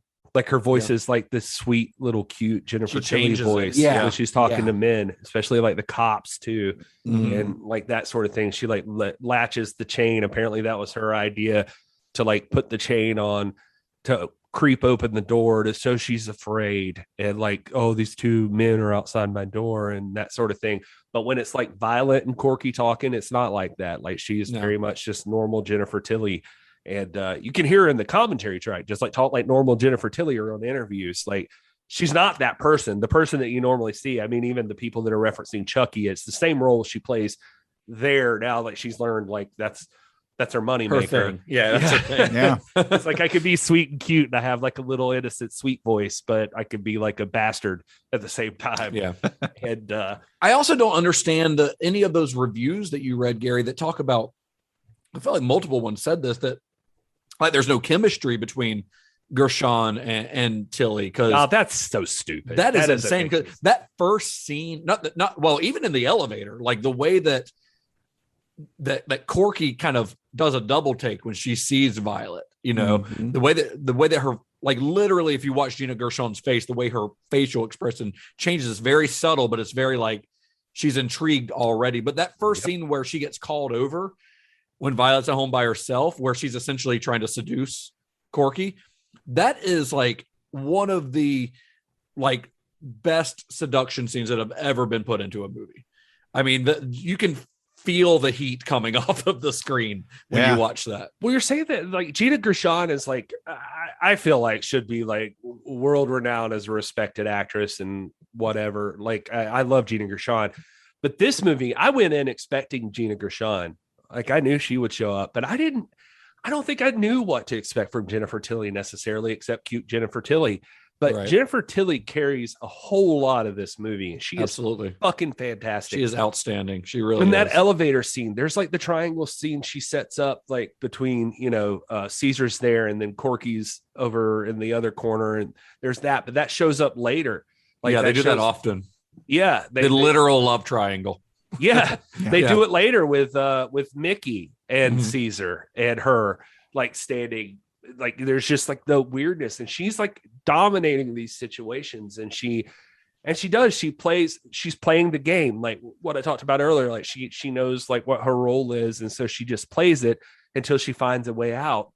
And it's even another layer of it, if you want to peel back the onion this far, is that like when you're in the elevator scene, you see like Corky halfway through the movie, you like start to even wonder, like, is Violet on the up and up? Like, is she just using this as a way out and like seeing what she can get away with? Yeah. So it's even like a bigger deal when it pays off at the end that like, no, she's also serious about this. Yeah. These are two women that are like all for each other now. And they ride off into the sunset. Yes. So there's a lot in this movie. I don't get the people that hate it. Like, I mean, I think if you enjoyed it as a regular thriller, it works. And I guess I just want to blow up the Wachowskis as much as I can right now. So before we get to Speed Racer, but but I think this movie's fantastic. I think everything about it works brilliantly.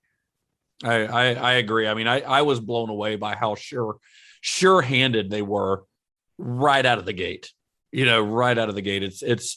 It's impressive on multiple levels. Yeah. Yeah. It really is. Maloney, like I think he said, clear, calm, and had command, and they were technically proficient, is how he described his time. Yeah. And everyone talks about how they operate not as a single unit. Like almost like they have a telepathic like bond. Like it's like they're always on the same page when they're directing together. Yeah, he actually, maybe we watched the same thing, but Maloney was saying that like he would call them telekinetic, but it was kind of weird because it was like they would go in and they each had their own styles and angles that they wanted from something, but they just knew what the other one was thinking. And so like they had their own taste for how something would happen. But he said you could definitely see, like, even him, he said he walked into it knowing, he's like, right off the bat, you could see they were melding like Hong Kong cinema with graphic novels. There's a lot of Hong Kong cinema in that. We haven't really talked about that, but that's a definite influence on some of the visual scenes, like the way that the camera, like somebody will be holding out a gun and the camera will kind of swoosh around them. Yeah, like that's very John Woo. Like, there's a ton of influence here, and we're going to see that throughout this series, obviously. Well, even here too, the editor was talking about that they shot everything in one way was like real time and one way was in slow-mo, so they could swap in and out on everything. Yeah. Nice. Really cool. So before we wrap up, do you guys have any further viewing? If you were going to do a double feature with Bound and something else, what would you throw in there? Well, if I'm going first, I would say, listen, I kind of cheated. I just Googled to see what Google would say, like, because I knew this question was coming up. And Red Rock West is recommended a good bit. And I see that because I remember in that educational extra feature that I mentioned, Red Rock West is considered like one of the first neo-noir films. Yeah. So that they came out like 2 or 3 years before this one, early 90s.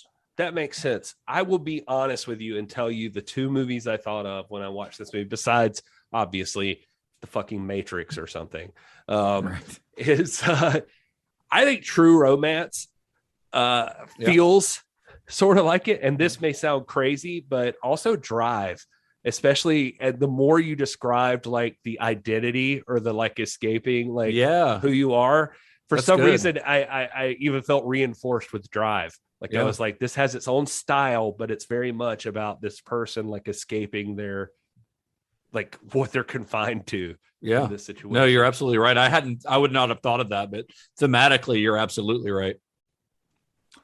I'm going to go, I mentioned, talking about enjoying things on kind of the surface level, which is kind of my role here on the show. Really enjoying once we get in here, peeling those layers back and seeing, the depth of, everything that we talk about. But in terms of pairing this with a heist movie that maybe doesn't go as according to plan, I like Bandits. National Treasure. Well, every movie is made better by Nick Cage, of course. This movie would be great with Nick Cage. Yeah, sure would be. Both roles. I love Joey Pants, but if he was Caesar, no, Corky and Violet. Or if, let's be honest, if Corky and Violet were played by John Travolta and Nick Cage. Oh yeah. Oh man. Oh wow. Let's remake Bound. But still with Joey Pants. 70-year-old Joey Joey real Pants. gay movie. It's just, oh my god. But I love Bandits. Bruce Willis. Bruce Willis? Bruce Willis, Billy Bob Thornton. It's a heist movie. I think this would be a fun pairing. Yeah. Well, I lean towards a couple different ones. I think of this as part of this sort of interesting neo-noir trend that we had in the 90s, that something like Red Rock West was part of, or The Grifters, or even Basic Instinct. Like we talked, that's very much a neo-noir. Basic Instinct's a good one, dude. But I also, we mentioned it before because this got compared to it a lot, but Blood Simple, the Coen brothers Blood Simple. I mean, it is a very similar plot. It's a little bit darker than this movie. This movie's a little more fun, because this movie, one thing we haven't talked about is this movie does have fun. Like, especially with some of the musical choices, like throwing that Ray Charles song in there and things like that. Like, they're having fun a little bit. Wait a minute. What about the fact that we didn't even say this, but like the straight sex is depicted off screen. Always off screen. Yeah. Always off screen. It's only the lesbian sex depicted on screen. Yeah. And then the first time that Corky hears Violet and Caesar having sex, the very next scene is her like threading that drain in her tub with that pipe. And there's even a close-up on the side that says, "Do not force the snake." Yeah, I mean they got campy. They were playing a little bit. They really did. So that's where I think it differs a little bit from Blood Simple. I think Blood Simple is a great movie. It is not my favorite Coen Brothers movie by a long stretch. And I actually like this movie a little bit better than Blood Simple, but I think they'd make a great double feature. Or if you want to go in a different direction, another one that I thought of, and I like story-wise, it's a little bit different. It's very different. It's about two women who murder somebody, but it's another lesbian thriller. But Heavenly Creatures, which is directed by Peter Jackson, right before he did The Frighteners. It was his last. Well, I guess Frighteners was technically a New Zealand movie, but it was co-produced by Hollywood. But it's a movie that basically put Kate Winslet on the map, and it is a really great movie. Highly recommend it if you haven't seen Heavenly Creatures. But I think that could work as a double feature for this as well. This movie's great because it's just like the neo-noir thing is like, you know, obviously we're winding down here, so I'm not going to get all into that thing, but I would have to suggest, I talked to Justin and Todd about this before, if we like recommend a version of a DVD or like if you should stream it, like we almost should have a segment on if it's worth buying a DVD. I will say that since Cinema Shock has started, I've been roughly most of the time buying the DVDs of these things and Blu-rays. This is the 21st century. I'm sorry, the Blu-rays. I apologize. I've been buying the tapes of these things, and nice. But this is the Olive. Olive Films? Yeah, Olive Films Signature. Olive Signature. Yeah, version of Bound is pretty damn good. Like it is really good. Legitimately good special features and some educational stuff that I enjoyed, and them talking about the idea of where noir films came from out of World War II, and then the masculinity that was evolved, and like trying to revitalize masculinity or like reimagine what that means. And I don't know, it's stuff I never thought about before. And then how neo-noir is like all about like reversing roles, which you can see very much the Wachowskis doing here. And I like that it does, like that Blu-ray does have a lot of stuff that views the film from a more modern perspective, knowing where the Wachowskis' lives and filmography would go after this. I like that. I like sure. It's even got, and I don't know if you had a chance to read it, Gary, but one of the kind of cool features on that Blu-ray to me is that there's an essay on it written by Guinevere Turner. Guinevere Turner's a screenwriter who wrote her most well-known is American Psycho. Oh, okay. She's a screenwriter behind American Psycho, but she's also acted. She was on The L Word and things like that. So, but yeah, she wrote an essay about this film that is really worth a read. I think that is a really great Blu-ray, though. I enjoyed it. I just I enjoyed the education I got from most of the special features, and it's interesting. I'm interested to. I'm excited about where this series goes because I listened to the commentary track, and I'll tell you something. The Wachowskis.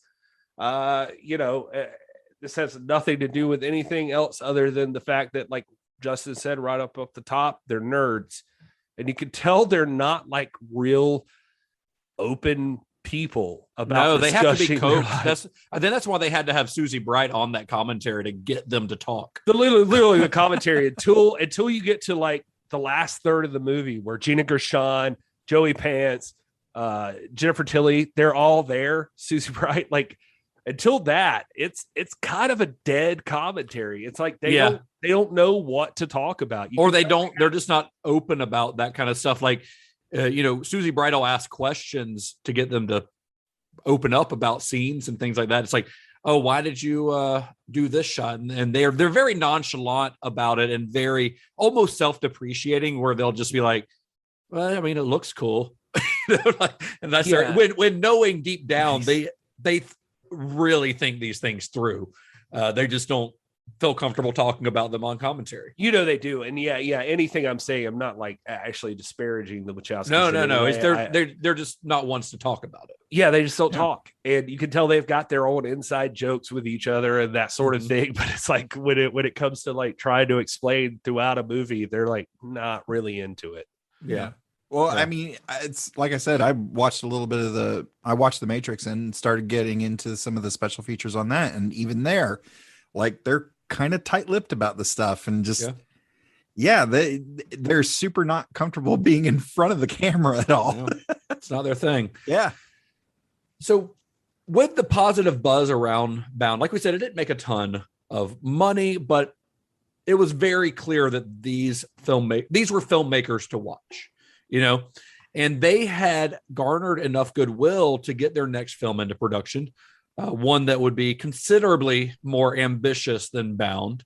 And that film, of course, you guys know the one we're talking about. So the one film that's synonymous with the Wachowskis' name, it would go on to be easily their most profitable film and one of the most influential films of all time.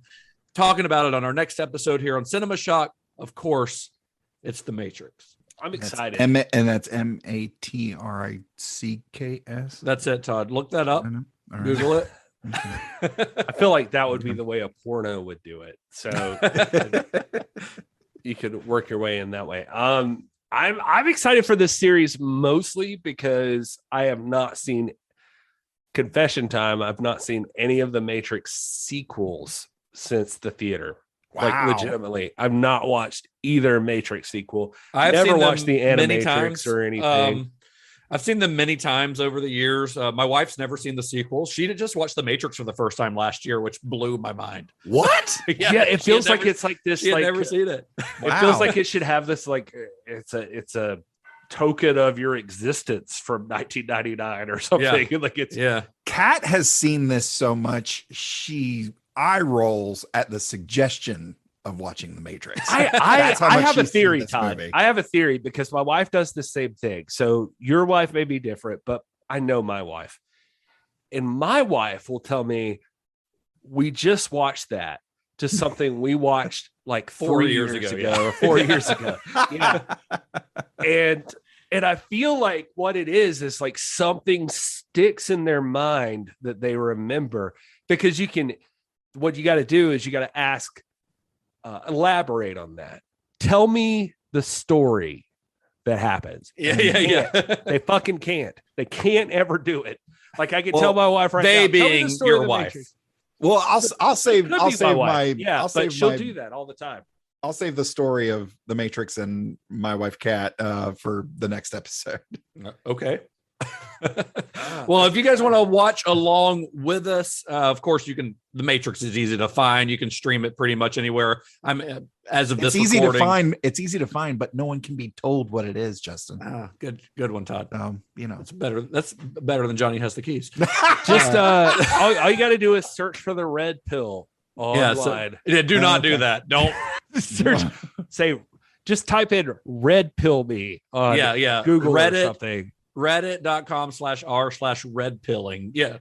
That's do it. that. No, and don't please. You'll know everything for the love of you God. ever needed to know. And hopefully you're not vaccinated. As of this recording, they're all on HBO Max right now. So they are very easy to find. But head to cinemashock.net. You can always find links to everywhere that you can stream or rent these movies that we're talking about. We'll often even put, when I post the episode, I'll usually have links to where you can buy the Blu-rays and things like that at the bottom of the post.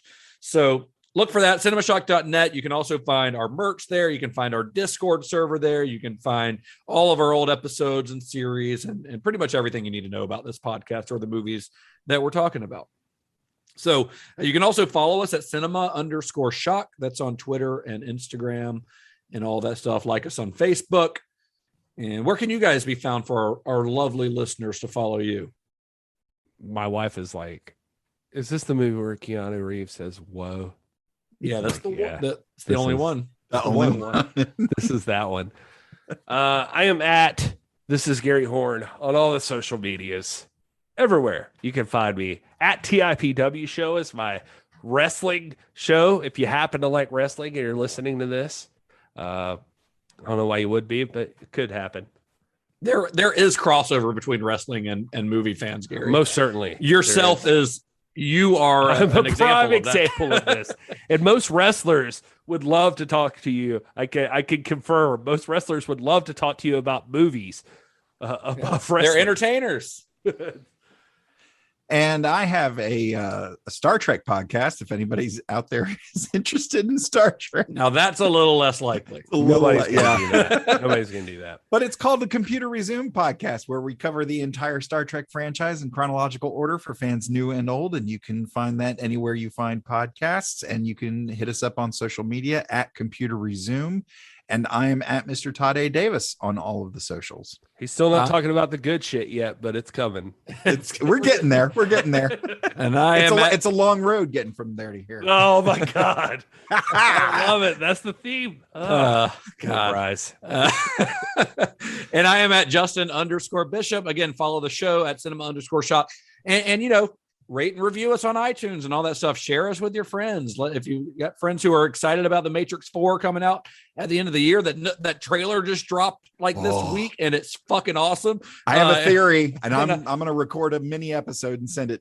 Do it. And so yeah, I'm just glad Keanu's got his normal look though. His John me too. Wick look. I didn't want that hairless Keanu from Bill and Ted 3. Nobody wants in that this movie. No. But yeah, if you've got friends that are excited about the Matrix 4, send them this series. I think they'll dig it. I mean, we're talking about obviously the whole Matrix trilogy, but all of the Wachowskis films and their journey from the Matrix trilogy to where they're going to be on the Matrix 4.